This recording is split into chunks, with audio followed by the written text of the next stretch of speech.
नित्यानन्दकरे वराभयकरे सौन्दर्यरत्नाकरे निर्दोता किल घोरपावनकरे प्रत्यक्ष माहेश्वरे जालेयाचलवंशपावनकरे काशीपुराधीश्वरे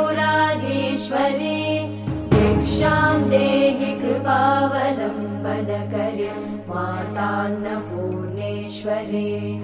नानारत्नविचित्रभूषणकरे हेमाम्बराडम्बरे मुक्ताहारविलम्बमानविलस वक्षोजकुम्भान्तरे काश्मीरागरुवासितारुचिकरे काशीपुराधीश्वरे भिक्षां देहि कृपावलम्बनकरे मातान्न